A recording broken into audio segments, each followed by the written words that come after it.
వికారాబాద్ జిల్లా పరిగి మున్సిపల్ పరిధిలో మల్లెమణిగూడలో ఘోర అగ్ని ప్రమాదం చోటు చేసుకుంది.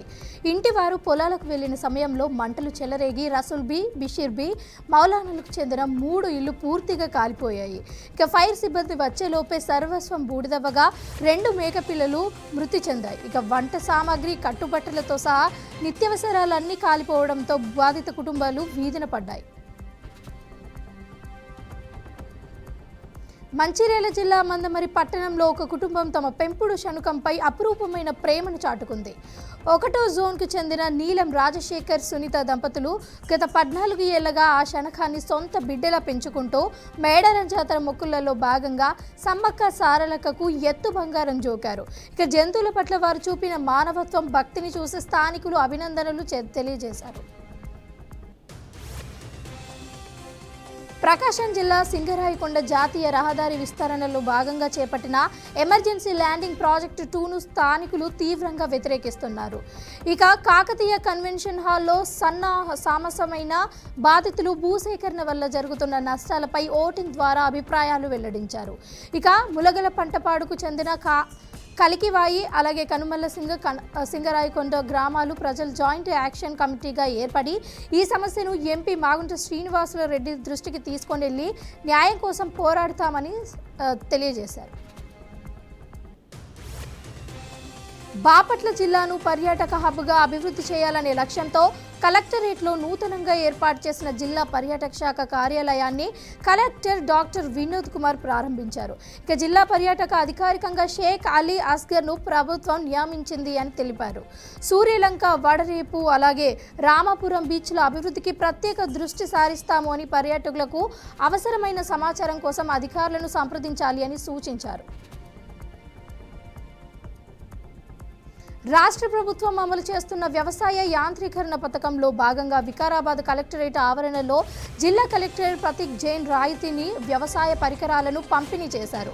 వ్యవసాయ శాఖ ఆధ్వర్యంలో నిర్వహించిన ఈ కార్యక్రమంలో 43 మంది రైతులకు రోటావేటర్లు, కల్టివేటర్లు, తైవాన్ అలాగే స్ప్రేయర్లు అందజేశారు. చిన్న అలాగే సన్నకారు రైతులు ఈ అవకాశాన్ని సద్వినియోగం చేసుకోవాలి అని కలెక్టర్ సూచించారు. ఇక ఆధునిక యంత్రాలతో సాగు ఖర్చును కూడా తగ్గించుకోవాలి అని తెలిపారు. తూర్పుగోదావరి జిల్లా ధవళేశ్వరం సాయిబాబా గుడి వద్ద నిర్మిస్తున్న పంప్ హౌస్ స్లాబ్ పనులు సమయంలో ప్రమాదం చోటు చేసుకుంది. ఇక సెంట్రింగ్ కూలిపోవడంతో స్లాబ్పై పనిచేస్తున్న కూలీలలో ఒకరు మృతి చెందగా 4 తీవ్రంగా గాయపడ్డారు. వీరిలో ఒకరి పరిస్థితి విషమంగా ఉన్నట్లుగా వైద్యులు తెలిపారు. ఇక గాయపడిన వారిని రాజమండ్రి ప్రభుత్వ ఆసుపత్రికి తరలించారు. మరిన్ని వివరాలు ఇంకా తెలియాల్సి ఉంది. నేర నియంత్రణలో భాగంగా వికారాబాద్ జిల్లా తాండూర్ పట్టణంలో ఇందిరమ్మ కాలనీలలో డీఎస్పీ నర్సింగ్ యాదయ్య అలాగే ఆళ్ల ఆధ్వర్యంలోనే పోలీసులు భారీ కార్డన్ సెర్చ్ నిర్వహిస్తున్నారు. పట్టణ రూరల్ సీఐలు, ఎస్ఐలు సిబ్బందితో కలిసి ప్రతి ఇంటిని సోదా చేసి పత్రాలు లేని వాహనాలను స్వాధీనం చేసుకుంటున్నారు. ప్రజలు పోలీసులకు సహకరించాలి అని, అనుమతులు ఇవ్వాలి అని, అనుమానాస్పదంగా ఎవరైనా కనిపిస్తే డయల్ 100కు సమాచారం ఇవ్వాలి అని డీఎస్పీ సూచించారు.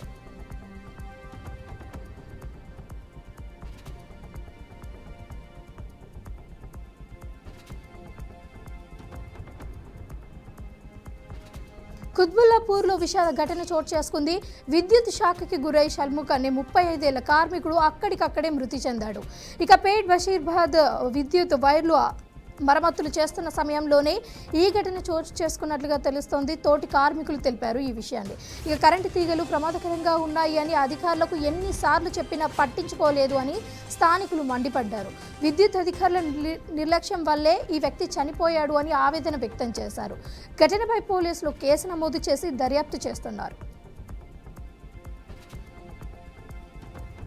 పల్నాడు జిల్లా నర్సారావుపేటలో ఫోటో ఫ్రేమ్ షాప్లో అగ్ని ప్రమాదం సంభవించింది. మంటలు వ్యాపించడంతో స్థానికులు భయాందోళనకు గురయ్యారు. ఎమ్మెల్యే చదవల అరవింద్ బాబు బాధితులను పరిశీలించి ప్రభుత్వం అండగా ఉంటుందని హామీ ఇచ్చారు. అగ్నిమాపక అలాగే రెవెన్యూ అధికారులు కూడా ఈ నష్టం గురించి అంచనా వేసి నివేదిక సిద్ధం చేసి ప్రభుత్వానికి పంపాలి అని ఎమ్మెల్యే ఆదేశించారు. భవిష్యత్తులో ఇలాంటి ప్రమాదాలు పునరావృతం కాకుండా ముందస్తు జాగ్రత్తలు తీసుకోవాలి అని, ప్రజలు అప్రమత్తంగా ఉండాలి అని ఎమ్మెల్యే సూచించారు. Hyderabad LB Nagar road cut కాలనీలో ఎస్పీ అధికారులు మెరుపు దాడులు నిర్వహించారు. వరంగల్ డిప్యూటీ కలెక్టర్ వెంకట్ రెడ్డి నివాసంలో సోదాలు చేపట్టి లంచం తీసుకుంటూ ఉండగా ఆయన్ను రెడ్ హ్యాండెడ్గా అదుపులోకి తీసుకున్నారు. పాఠశాల అనుమతి కోసం ₹1,00,000 డిమాండ్ చేసి చివరకు 50,000 లంచం స్వీకరిస్తూ ఉండగా పట్టుబడినట్లుగా సమాచారం. ప్రస్తుతం ఇంట్లో సోదాలు కొనసాగుతూ ఉండగా మరిన్ని వివరాలు ఇంకా తెలియాల్సి ఉంది.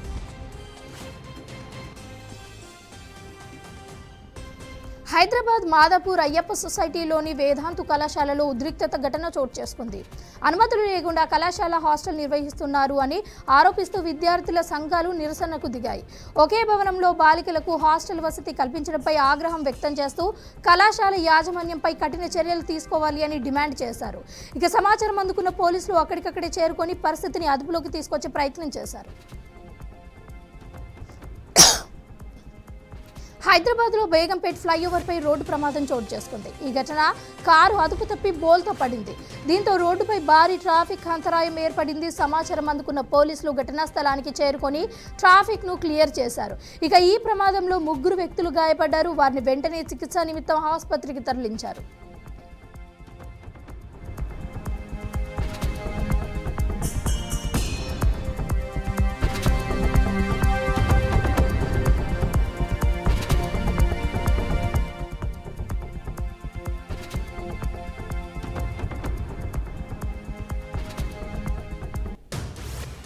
డాక్టర్ బిఆర్ అంబేద్కర్ కోనసీమ జిల్లా ఎస్పీ రాహుల్ మీనా అంతర్వేది శ్రీ లక్ష్మీ నరసింహస్వామి వారిని దర్శించుకున్నారు.